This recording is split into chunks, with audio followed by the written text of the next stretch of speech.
Welcome to the Holy Land Dispatch podcast.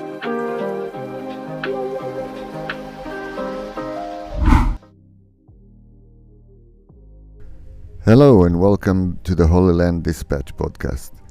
We continue with the series of episodes titled The Hunt for Benjamin Netanyahu, this being the second in the series. Although not a must, I still recommend you listen to episode 1 first, just for more context and background. If I wasn't forgetful, I've linked it in the comments to this video. In this episode, we've covered in rapid-fire pace Netanyahu's political career as it was accompanied by judicial persecution. We've touched on the political landscape in which this happened, and still does, and mentioned the main reason for this happening.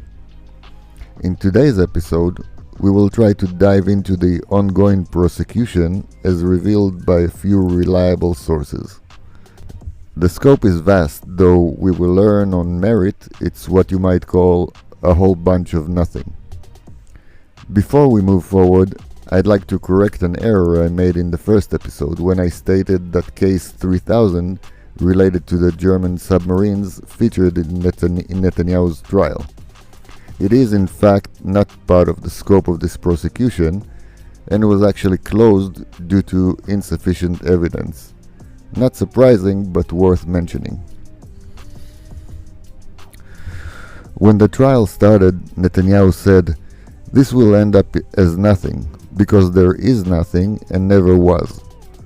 To be fair, I was skeptical myself, as this is a politician and one facing a trial, so of course he's going to claim innocence.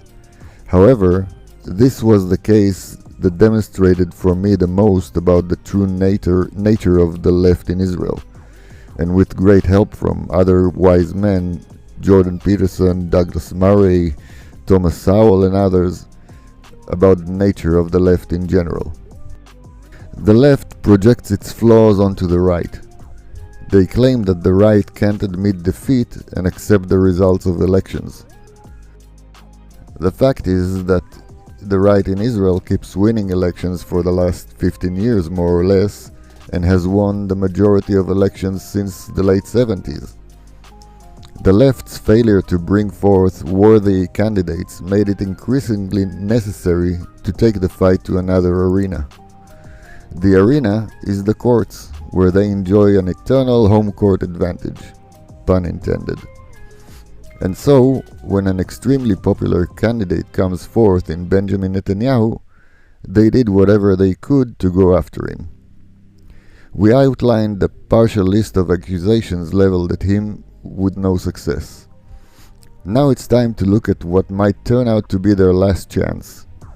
We're going to look at the Bibi trial, as it manifests via what we call the thousands cases, which is a name that wasn't randomly selected.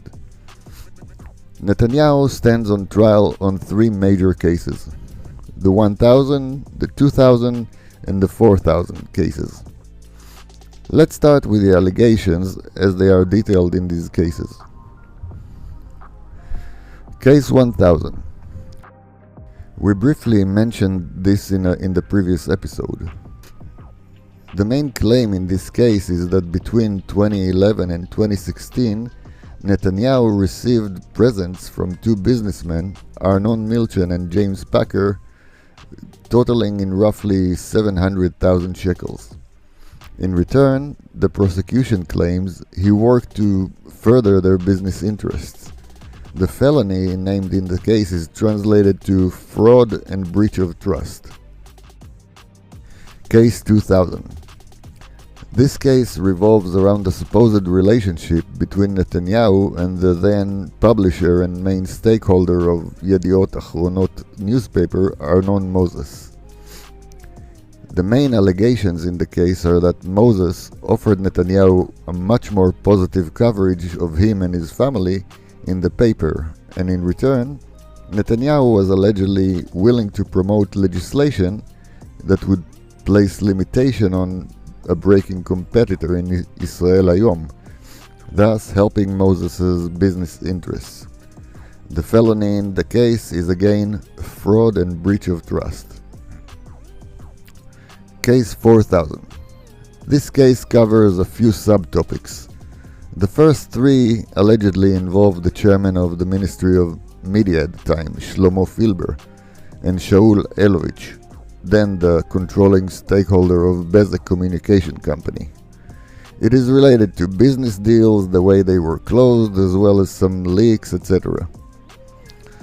The fourth one levels the accusation against Netanyahu that in return for what they dub favorable coverage or exceptional coverage in the Israeli website Walla, which was also controlled by Shaul Elovich, Netanyahu interfered in regulatory processes to benefit Elovich's interest in this capacity as the controlling person over Bezeq. Complicated, but it is what it is. The felony named in the case is again fraud and breach of trust, but this time they threw in bribery too. There are more nuances, of course, to these cases, but they all translate eventually to hot air. Some of those nuances will come out through the commentary I want to share with you now, but before I do, I want to credit the sources I'm mostly relying upon. Professor Talia Einhorn is a professor emerita of law from the University of Ariel, an experienced practitioner and a member of the committee that consults the state when hiring senior state servants.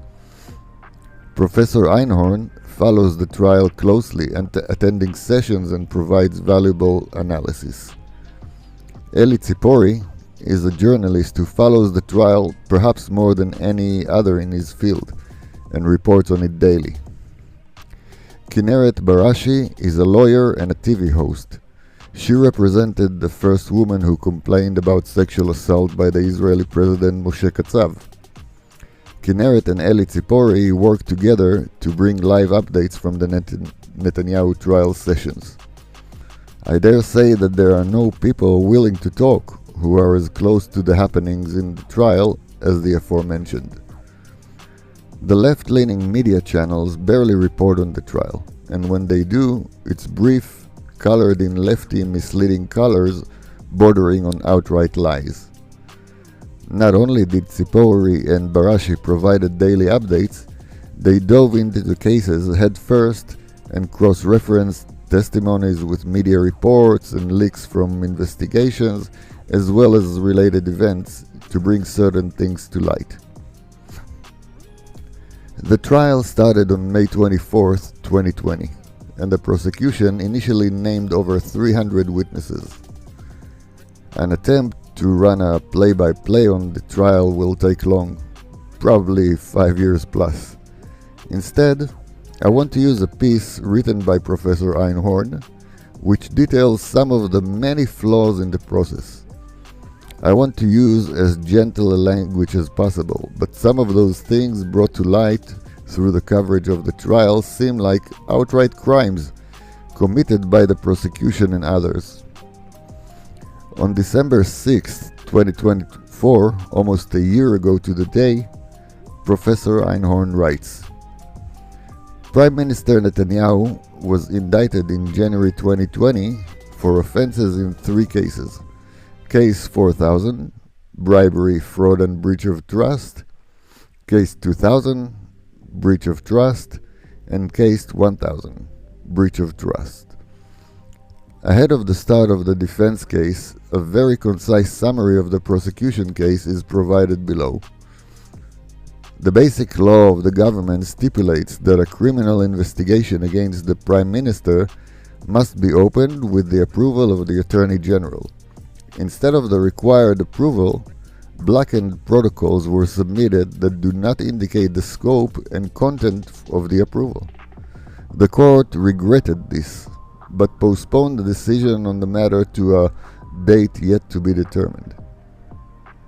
The indictment was filed carelessly and hastily, without a list of witnesses as required by law, while the Prime Minister was visiting the White House at the invitation of US President Donald Trump ahead of the signing of the Abraham Accords. The court ruled that the description of the facts in Case 4000 lacked essential details relevant to the defendant's defense. and ordered the prosecution to amend the indictment to clarify the facts that form the basis of the offense. I'm adding. So the process itself started in sin. You may consider this petty, but considering this is a prosecution against the sitting prime minister, you'd think that the prosecution would at the very least follow the law themselves to the T. In addition, what a chicken shit move to do that while the prime minister is away on a trip that resulted in multiple peace agreements. On with the professor's article. Case 4000. The amended indictment filed in January 2021 alleged that Netanyahu benefited from extraordinary compliance or positive coverage in 315 coverage events on the negligible news website Walla, controlled by the Bezeq Group, and in return granted regulatory benefits to Bezeq, owned by Shaul Elovich, whose wife Iris is also accused in this case. The amended indictment also included a list of 338 prosecution witnesses, most of whom the prosecution did not call to the witness stand, but until the last moment refused to reveal which of them it had waived so that the defense could not contact them. I'm adding here, those 315 coverage events are at the heart of the alleged bribery charges. A group of people gathered together voluntarily to scan these 315 alleged events and published their findings stating zero positive coverage on Netanyahu in Walla. Even without doing full research, anyone visiting Walla couldn't even have made the mistake of feeling anything positive being said about Netanyahu. And what a dirty trick it was to hide the list of witnesses and the ones left out from the defense. It's almost as if the prosecution doesn't care about justice and instead only wants to win a political battle. Back to Professor Einhorn.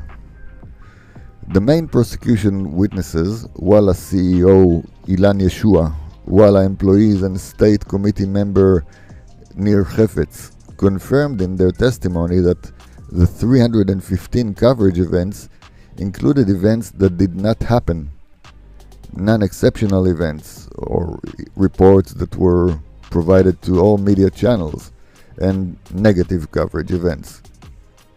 Me again. So not only independent researchers couldn't find exceptional or positive events in Walla, in fact, the prosecution witnesses themselves revealed lies, misleading, and lack of evidence altogether. In fact, the judges themselves have told the prosecution that they recommend removing the bribe charges based on the findings. Professor Einhorn continues. The law requires that the investigation materials be handed over to the defense. Attorney Jacques Chen, Elovich's attorney, accidentally discovered tens of thousands of documents that were hidden from the defense behind an unfilter button in a file that was given to him. Thanks to them, we learned that the presentation of Ilan Yeshua in the main investigation as someone who abhors politicians and acts only as Elovich commands was false.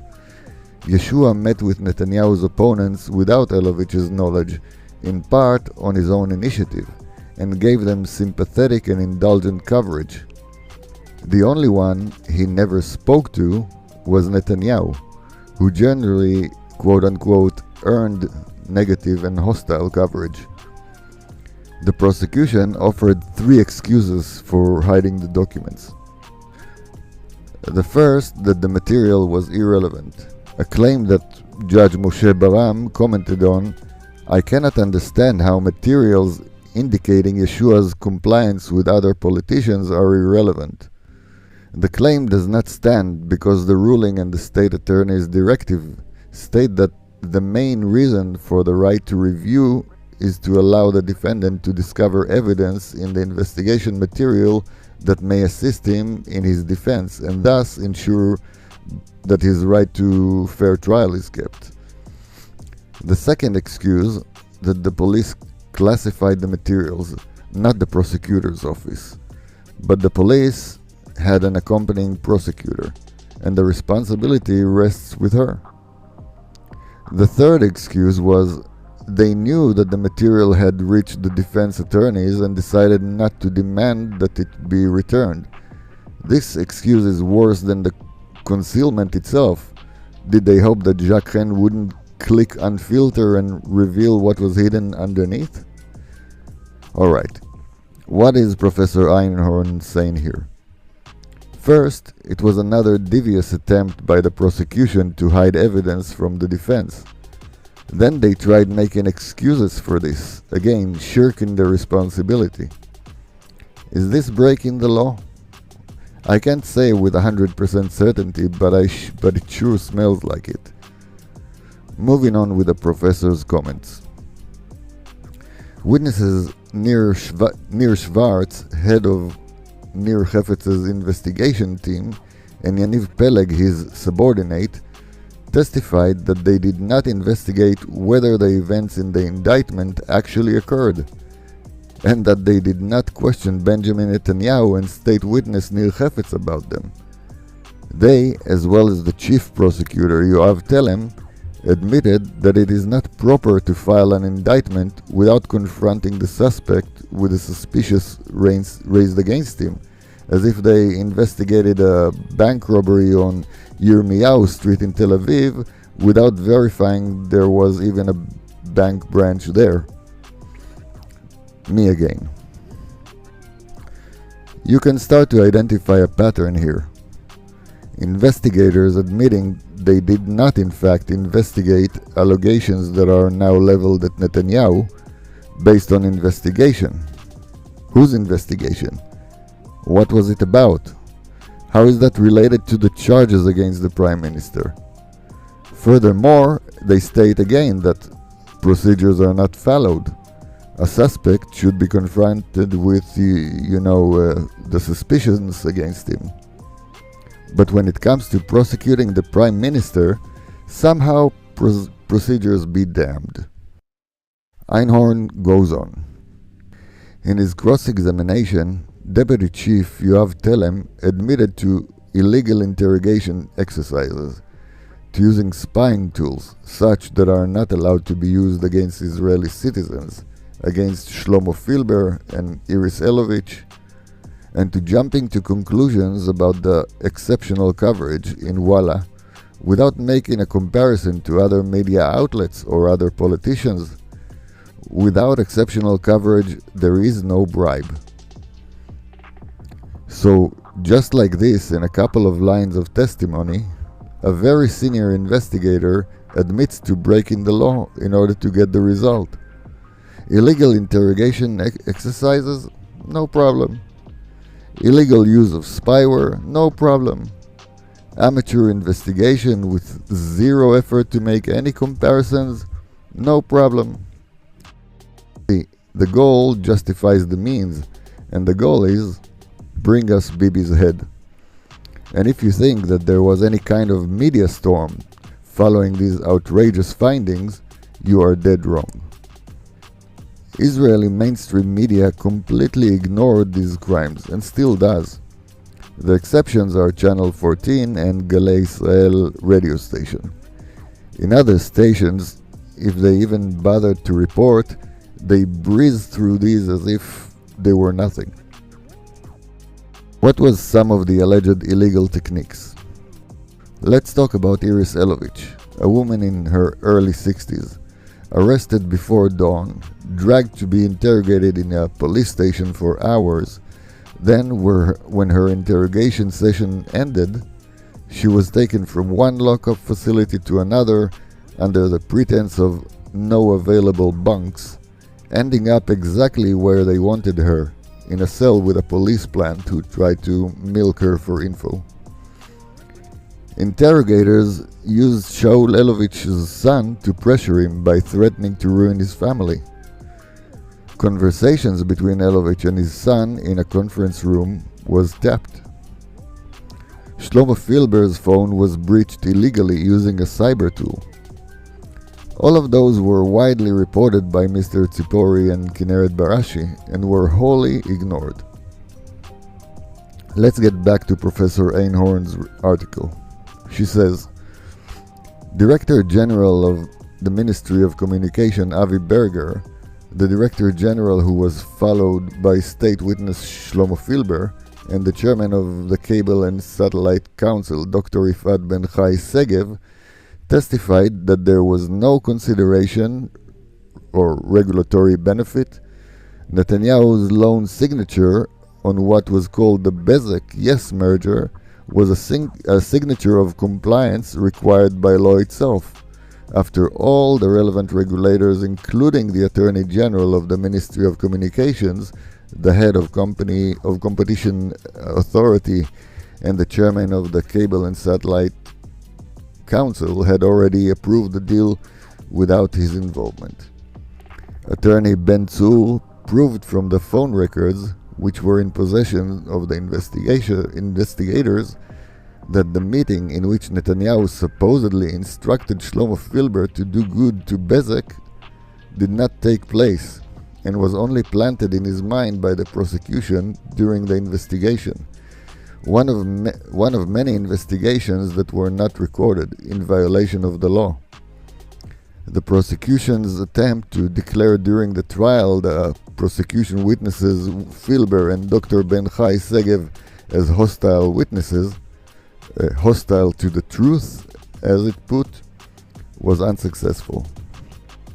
If the prosecution had believed in the huge sums that were leaked to the media as regulatory benefits, but for some reason were not mentioned in the indictment, it would have had to sue not only the Elovich couple, but also the corporations that allegedly benefited from their actions, and seize the value of the benefits as required by the state attorney's instructions. Its failure to do so indicates its own lack of belief in the allegations in the indictment. The judge's proposal to the Attorney General's office to withdraw the bribery charge in Case 4000 was rejected by the Attorney General. In this paragraph, what stands out to me the most are the arrogance of the prosecution, as well as its apparent dishonesty, not to say deviousness. First, let's talk briefly about that meeting that Professor Einhorn referred to. Part of the allegations includes a claim that Shlomo Filber met with Netanyahu, and during that meeting the Prime Minister instructed him on how to perform his part of the alleged bribe. The problem is that there is absolutely no evidence that such a meeting took place. The respective calendars contradict it, and as she mentioned, even using cell phone records, no such meeting could have been established. So where did that come from? Shlomo Filber went through a very rough interrogation, including a physical search, which he claims crossed the line between necessity and sexual harassment. His claim was rejected by the court, but there is no doubt that he was treated very harshly in order to turn him into a state witness. During these investigations, he was coaxed to first bring this story up, which he quickly retracted. As we know, even the judges tired of the bribe accusation and recommended the prosecution takes it off the table. So after we discussed the deviousness of the prosecution, now we witness their utter arrogance when they reject the judge's recommendations, even in light of all the evidence pointing to absolutely no bribe. We continue with Professor Einhorn's text. Case 2000. According to the indictment, Arnon Noni Moses, the controlling shareholder and chairman of the board of directors of the Yediot Achronot group, suggested to Netanyahu that he improves his coverage and that of his family members, and in return Netanyahu would allow the circulation of the competing newspaper Israel Hayom to be limited. The trial proved that there were members of Knesset who wanted to adopt a bill drafted by Yediot Achronot's lawyers to prevent the distribution of the free newspaper. They received very sympathetic coverage from Yediot Achronot, for whom the limiting circulation of the competitor was worth a fortune. In contrast, Netanyahu, who wanted to open the media market to additional players, only conducted sham negotiations with Moses. In practice, he bought time until he managed to dissolve the Knesset to prevent the adoption of this anti-democratic law. Netanyahu also could not have provided the goods himself, since he did not own Israel Hayom. Moses was accused of offering a bribe, and Netanyahu was accused of fraud and breach of trust, claiming that he did not stop the talks with him sooner. Instead of receiving a reward for his efforts to open the media market, Netanyahu received an indictment, while those who worked to limit the distribution of Israel Hayom in contradiction with Moses and received compensation were not even investigated. So somehow Netanyahu working against Arnon's Moses' interest was interpreted as fraud and breach of trust, while others who cooperated with Moses were not even looked at. Not only is that a two-tier prosecution, it's another example of the outrageous weaponization of the judiciary against Netanyahu. Back to the professor. Case 1000. We have seen an upside-down world. Netanyahu, who invests day and night in working on the affairs on the part of people and state, is presented as a hedonist who received gifts of cigars and bottles of champagne over 3 years in the amount of 776,691 shekels from Arnon Milchan and James Packer.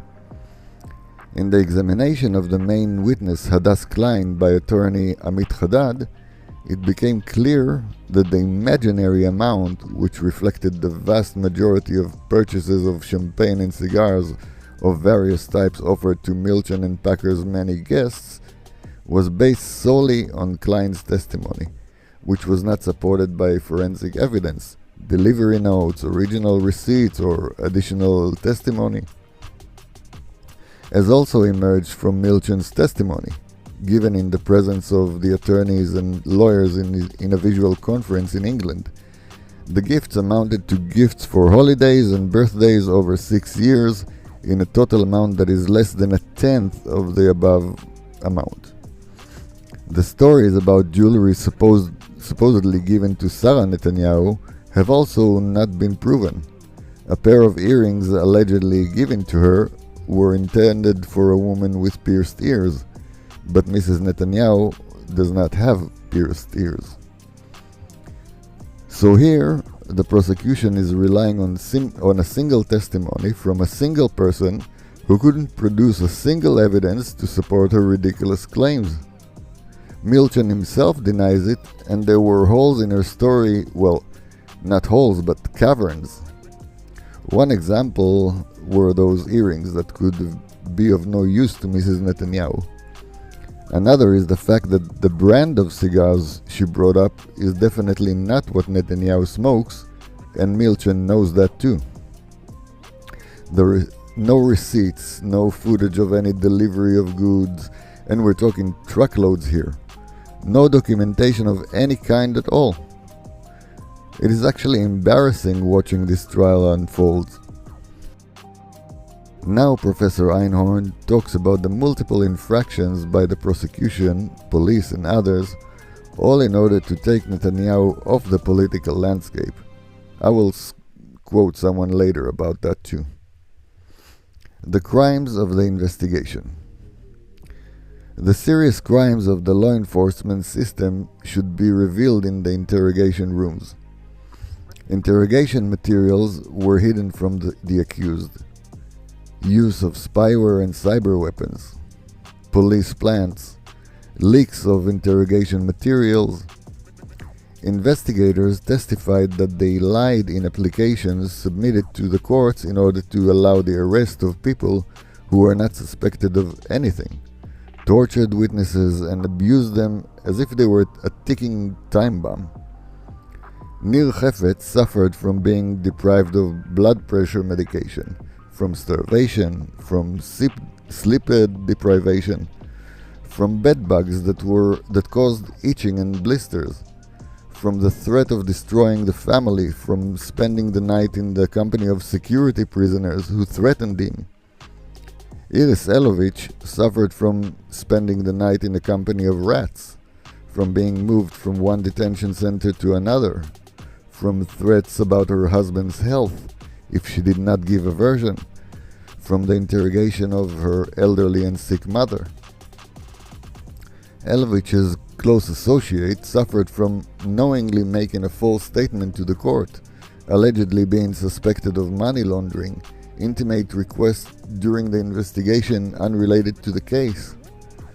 Shaul Elovich suffered from seizing family property without a warrant, from abusive interrogations, from financial ruin and physical exhaustion.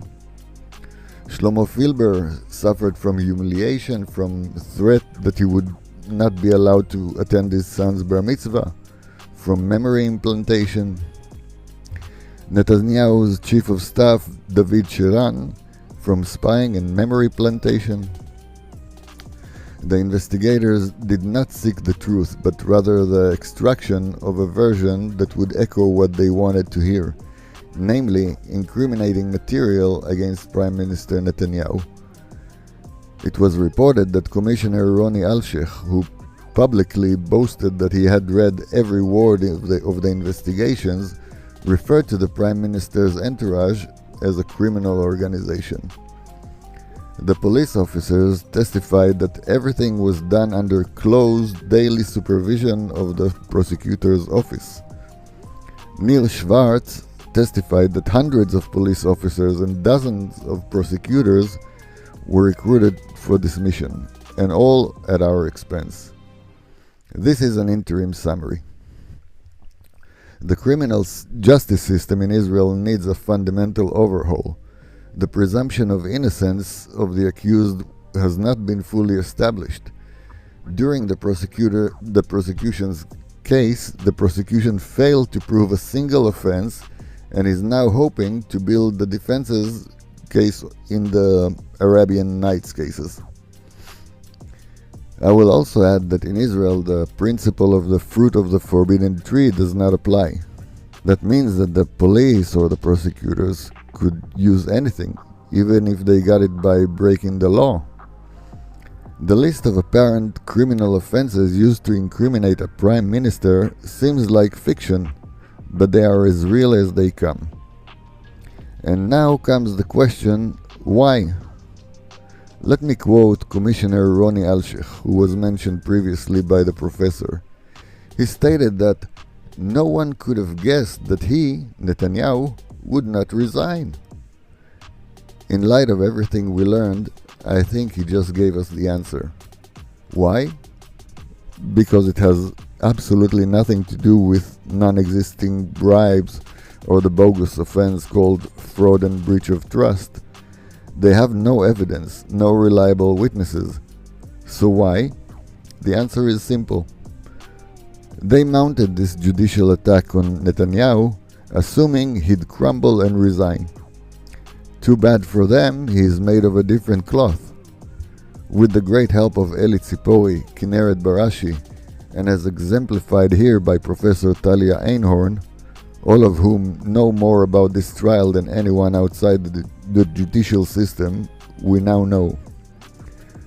Well, that was quite long, but I hope it was eye-opening. Next time, we will discuss the request for pardon, speculate on the results of the president's decision about it, and the future of Netanyahu as well as the state of Israel. Until then, thank you very much for listening to the Holy Land Dispatch podcast. God bless.